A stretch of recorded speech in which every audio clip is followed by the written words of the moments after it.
Hi everyone, I'm Aaron for Zollotech, and it's Monday, so that means another Mac Tip Monday.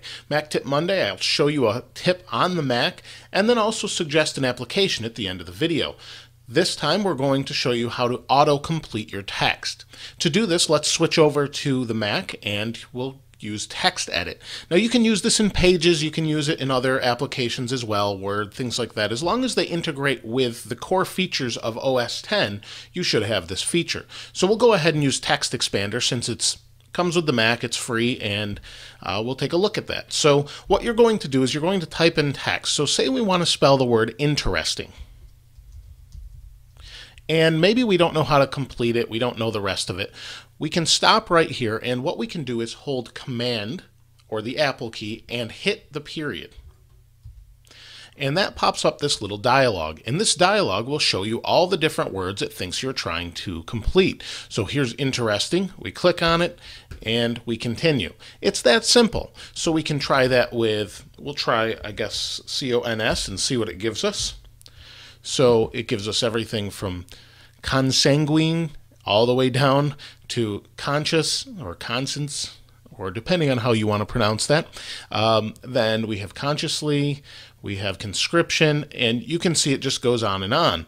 And you can pick from the words. So say you don't know how to spell something, you can do it that way to autocomplete your words. Along with this, you also have the spell option. So say you misspell something. A lot of people don't know that OS X has dictionary built right in. So say we'll spell interesting, but we'll spell it wrong. When we hit space, it will underline it and tell us that we've spelled it wrong.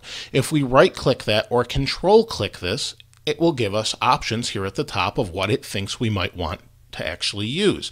So you can see interesting, and we can do that with anything. So conscience, we'll just spell that wrong. And again, control-click or right-click, and there's the word right there. We can also ignore the spelling, learn the spelling. If it's a word it doesn't recognize, you can tell the Mac to actually learn that word, and it will work just as well. So we can learn spelling, and now that will be a correct word, which isn't good because it's not spelled properly. But I think you get the idea. And that's pretty much the Mac tip for today. So again, if you want to autocomplete, we hold Command or Apple and the period, or we right-click when it's spelled wrong, or control-click, and it will give us an option for what it thinks the word should be spelled like. Real simple, but they're all built into OS X, and a lot of people may not know they're there. Now, for the app today that we're going to be looking at, we're going to use AppDelete. Now, AppDelete isn't necessarily free. I want to recommend free apps, but it's cheap enough that I think it'll be reasonable. In the App Store, it's about $3, and we'll take a look quick here. We'll open the App Store. We'll go to AppDelete, and you can see here it is. It's a nice application, pretty reasonable, and it's worth checking out. Now let me show you why it's worth checking out. If we quit the App Store, now we go into our applications. I'm going to use the folder to do this. And in the applications, we have all of these different applications. Let's find one I don't want anymore.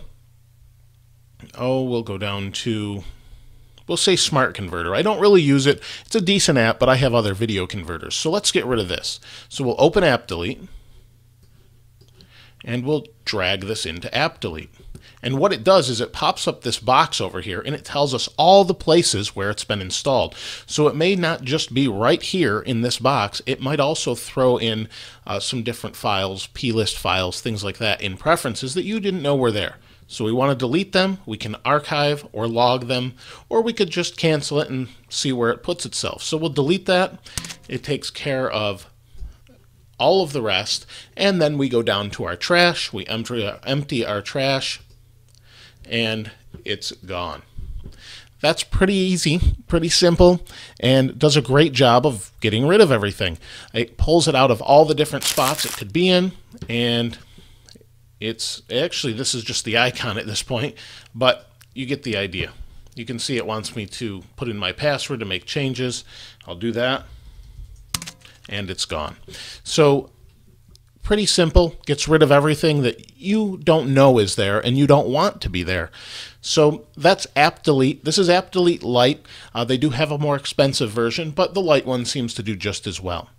Now, if you have any suggestions or any other tips or apps you want to suggest for a different Mac Tip Monday, please go ahead and place them in the comments below, or just send me a message and I'll go ahead and maybe use your tip. If I do, I'll let everyone know who suggested the tip, so go ahead and comment below with that. If you haven't subscribed to the channel already, please go ahead and subscribe. This is Aaron. I'll see you next time.